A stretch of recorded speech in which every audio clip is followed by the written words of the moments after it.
دخل علينا البرد وموسم البر والكشتات، جبت لكم من الطبخات القديمة، طبخات أيام أهلنا الأول، طبخة كويتية وقديمة اللي هي المموش. بدون إدام، بدون شيء، مكوناتها بسيطة وسهلة والكل يقدر يسويها، ما تاخذ منكم وقت. اللوم الأسود، الهيل الدارسين، العيش مغسل ومنقوع، الماش المجروش مغسل ومنقوع، بصلتين مقطعين، طماطة، كركم، سمنة. هذه المكونات. خلينا نشوف شلون تحضيره. نزلت أول شيء السمنة والبصل وأحمسهم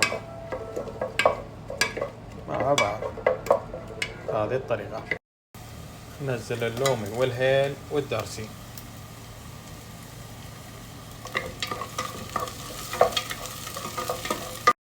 نزل الهيل الماء. نزل الطماط.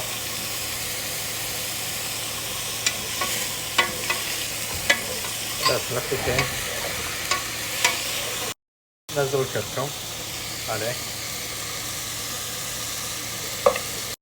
بعد ما نزلت الكركم نزل الحين العيش. قبل لا انزل الماي سوينا كذي. هذه الطريقة شوي شوي عشان ما يتكسر العيش وياكم. بس ما يبي شيء. حط الماي الحين وملحه، والملح على حسب الرغبة. أنا أحط ملح شوي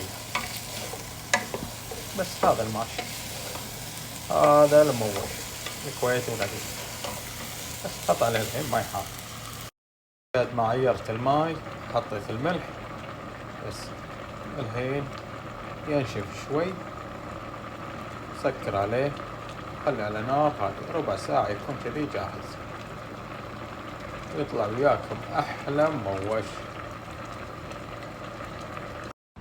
كذي سكرت عليه، خليه على نار هادية، حطيه تحت الحديدة بس وخليه يطبخ. وهذا المموش وجاهز، وأحلى مموش على الجو الحلو. وهذا المموش أيام زمان الطيبين. وهذا المموش الكويتي القديم، بدون إدام بدون شيء.